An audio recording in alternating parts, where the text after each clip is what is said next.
Everybody, welcome back to my channel. Today we are going to talk about 5 personal finance books that will change your outlook when it comes to your personal finance and your road to financial independence.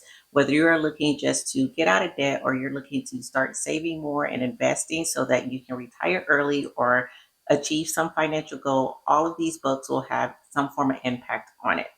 Welcome back to my channel. I am Tia Faith and I make videos about personal finance as well as things related to being a full-time working mom and wife. You can catch those videos on Sunday as well as any financial related videos on Wednesday. Now let's go ahead and get right into it with these books that I think will be absolutely astounding when it comes to changing your view when it comes to personal finances.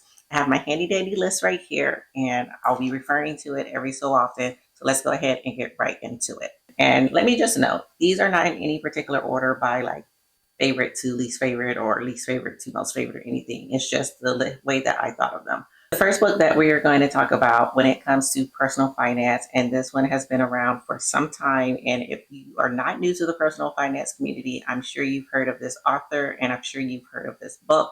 You may agree or disagree with this person and the book, but this book has touched you in some way if you are in the personal finance community or even if you're just now getting started. This book is the Total Money Makeover, and it was written by Dave Ramsey. I enjoy this book. This is probably the first personal finance book that I read back when we started our debt payoff journey. I was first introduced to Dave Ramsey and the Total Money Makeover and the Snowball Method through the university I was attending at the time for my master's, Liberty University. It was basically like a financial IQ quiz, and I was just like, who is this Dave Ramsey person, and why is he saying I'm not good with my finances? Well, I ended up getting the Total Money Makeover over the summer. I read it like immediately, as again, cover to cover, and I was like, we have to do this. Like, legit, we have to do this. Gave the book to my husband because he wasn't fully on board, but once he read it and saw the principles and everything, it was a lot easier to actually convince him. This book is like essentially, he says it and he'll say it on his show and everything, your grandparents' way of handling finances. Don't spend more than you make. Have a plan for your money. Invest. Make sure you give some. Make sure you're tithing. Make sure basically you're being a good steward of what has been afforded to you. Total Money Makeover, 10 out of 10. Recommend. And like I said, if you are new to the personal finance community, I'm sure something from Dave Ramsey has popped up. And if you're not new to the personal finance community, I'm sure you've heard his name out there, Ramsey Solutions and everything. I totally recommend this book to anyone who's looking to get started and you don't know where to start. I know, given that it's 2024 and the economy is this way, that way, inflation's super high, wages are super low, interest rates are all over the place. A lot of people are not agreeing with his plan.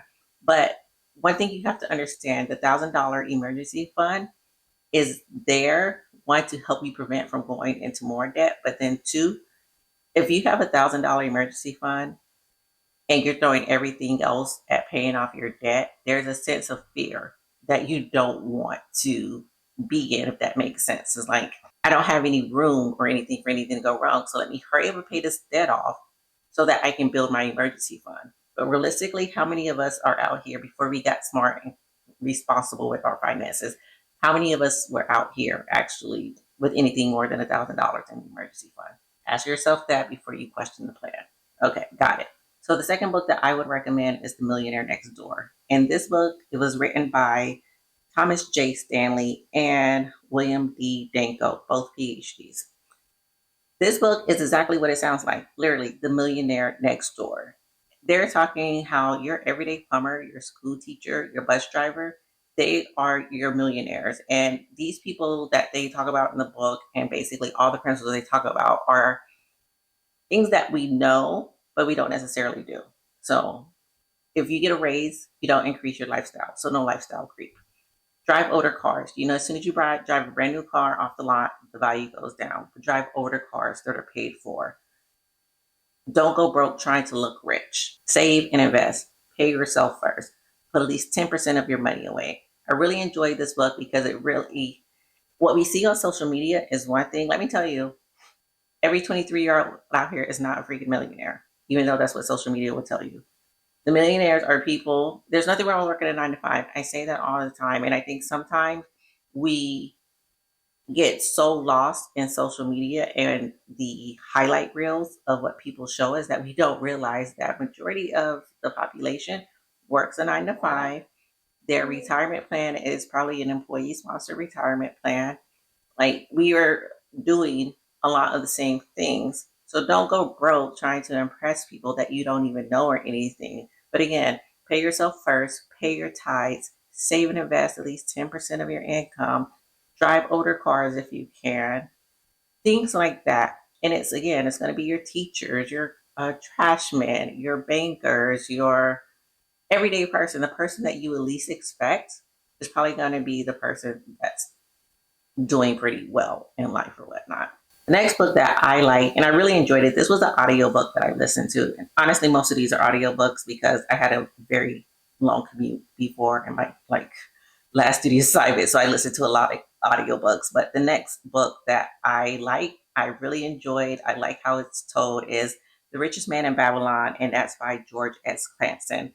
Now, what's interesting about this book is it started off as like a series that was published, I think in 1929, maybe it's either 1922 or 1929, but it was like a series of stories that was published weekly from banks or whatnot. And just, again, your grandparents' way of handling money and simple things that can be applied. And it's basically the Babylon parables. And I think one of the most important lessons from this book is to pay yourself first. So when you get your $100 paycheck off the bat, make sure you're saving and investing at least 10%. And you can break that up where you save 2% and then you invest the rest of it. But one of the things he talks about is putting your money to work. Let your money work for you. Don't just let it sit and store. And you guys know these interest rates are not doing anything for us. And I'm not saying you need to be an investment expert or anything, but if you save 2% towards like your emergency fund or whatever goal you have, and then you invest the rest of it at ETF, something like SPY, QQQ, BTS, AX, and I'm not a financial advisor, I'm just saying employ the money or put the money somewhere where it's actually going to grow over time. All right, guys, I think we're on number 4 now. I'm pretty sure we're on number 4. I just love talking about these personal finance books. And if you guys like personal finance or anything like that, make sure you check out some of my other videos. And don't forget to like, comment, and subscribe, especially if you have a personal finance book that you prefer or one that I didn't mention. There's a good chance that I probably have read it and it didn't make my list. But I can also do a part 2 of this if you guys are interested. But let me know below and make sure you comment, subscribe, and come back for more. So the next book that I would highly recommend is The Psychology of Money. And this book is written by Morgan Housel. I really enjoyed this book because it really makes you question some things, especially like as I learned to be a better trader and a more disciplined trader, but just really how do we view money? And I was just talking about this with someone is we have a hard time, Americans, people, employers, W-2 workers, separating the fact that you can still earn money and you can be profitable, maybe even more profitable than your W-2 job, and do less work. And specifically, like, I'm just going to apply this to like trading and or investing, right? It's your money can grow exponentially and it can be less than 8 hours of work. But we're not wired to really think that way because starting in school, we're told the education so that you can get a good job, so that you can invest in your 401k. But like all of that comes with tying yourself to someone and or an employer for 40 plus hours a week. Not, I'm going to study, I'm going to learn and read and do all this good stuff. And now I'm applying maybe 7 to 10 hours a week to this goal or this project. So it's just a different way to think about it and a different way to look at it. Something else that he talks about in The Psychology of Money is defining what's enough. Like sometimes we never get to what we're trying to accomplish because we keep moving the goalposts. Like I think that speaks to being content and being happy with where you're at, acknowledging where you're at. And if there's an additional goal, that's fine. But sometimes it's like, well, when I get to this point, then it'll be fine. But then, now I'm there at that point and I got to keep going and keep going. So I think just stop moving the goalposts, or if you are moving the goalposts, acknowledge that you're doing it and ask yourself why you're doing it. And again, in a social media driven society, sometimes it's really hard to do that. Like you're constantly comparing and looking at what other people are doing. And that can take toll mentally. It can wreak havoc on your finances, especially if you're trying to keep up with the Joneses. And it can make you feel as though you're never going to accomplish anything. And let me just stop and say this. I want you guys to remember, and I want you guys to acknowledge that right now, in this moment, as you are watching this, you are living in an answer to prayer. You prayed for this moment right here at some point in time. You asked for this. You wanted to be here. So just be thankful for where you currently are and understand that everyone's path is different and everything. But the psychology money is really good. I think it really delves into separating a 40-hour work week from the ability to actually still be able to make money, generate income, and then again, trying to figure out or acknowledge, like, why do you keep moving the goalposts? How do you define what enough is? What are you actually looking for? And to look internally opposed to outwardly and what's going on. Because again, we are in a social media driven society where we see nothing but highlights all day. We don't see the down and dirty, okay? This next book, I read this book in 2022. I was actually in Hawaii when I read it, listened to it on audio, but I listened to it in one day because I enjoyed it that much. And then I went back and I listened to it again while I was on the beach in Waikiki. Like, I love this book. And this book is fairly new. Again, same principles. Live on less than you make. Don't do lifestyle creep. Make sure you're saving and investing. But I think this book was written maybe in 2019 or 2020. Don't quote me on that. But The Simple Path of Wealth by J.L. Collins. I really enjoyed this book, and I enjoyed this book so much because it's written in today's time, if that makes sense. It's written to a way where we all can understand it. It's written to talk to, like, my age group, my demographic, and everything. It's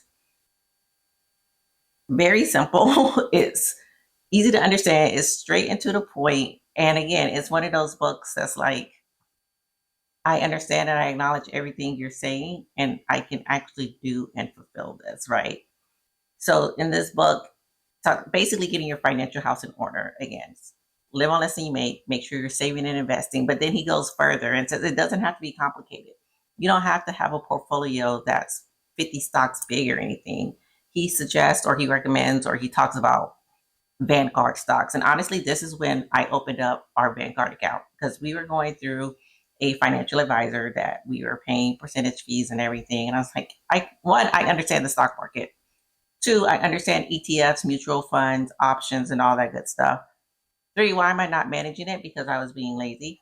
But in putting our financial house in order, and after reading this book, I opened up our Vanguard accounts. I transferred our Roths into our Vanguard accounts, and then we just opened up a regular broker. No, we transferred the broker's account that we had with our financial advisor to Vanguard, and I honestly started managing it. So because it was just that easy, and honestly, it's working. It's working. And again, this book, The Simple Path to Wealth, and that is exactly what he talks about. It does not have to be complicated. It does not have to be hard. It can be easy. It can be simple. And if you are dedicated and you are willing to learn, you can do it. Notice I didn't say any and everyone can do it, because that's not true. I hate when people say that. If I can do it, then you can do it. Actually, that's not how it works.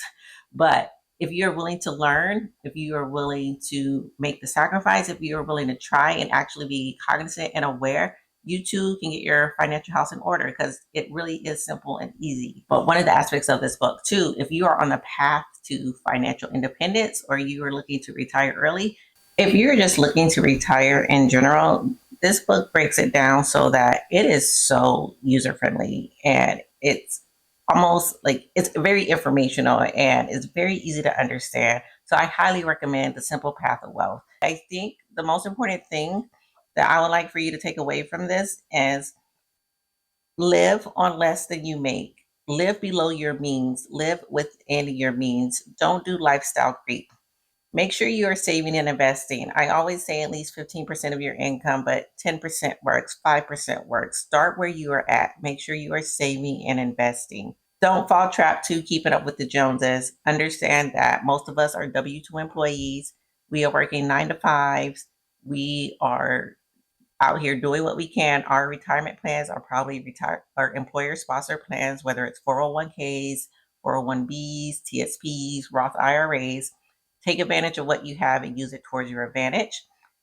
One, I say this, understand that my path may not look like your path, but also understand the process is simple and easy. Don't overcomplicate it. Do not, like, we are not out here at the New York Stock Exchange or on Wall Street. We are everyday people. Do not overcomplicate the process. And sometimes people, once they realize how simple it is, and I use that term loosely, simple, because mindset goes into a lot of this, but once they realize how simple it is, they're like, there's no way this actually works. There's no way. You're lying to me. What are you talking about, right? So again, I will let you know the books that I enjoy, and I think these books will definitely help you in your financial independence journey and help you get your financial house in order. Total Money Makeover, The Simple Path to Wealth, Richest Man in Babylon, The Psychology of Money, and The Millionaire Next Door, because that's what we're trying to be out here. And then honorable mention, I won't go into detail. I'll make another video about it if you guys like, but Cashing Out, and that book is written by Julian Saunders and Kirsten Saunders. They're a husband and wife team. They talk personal finance. They are young, like around my age. And again, they essentially talk about using your job as a tool to get to where you need to be. I highly recommend that book. It was written maybe in the past 2 years. So again, up to date, same principles, and like living a debt-free lifestyle, living on less than you make and everything. Let me know below if you check out any of these books while you are taking some downtime to relax, like I mentioned in my last video, linked over here. And I would see you guys on the next video.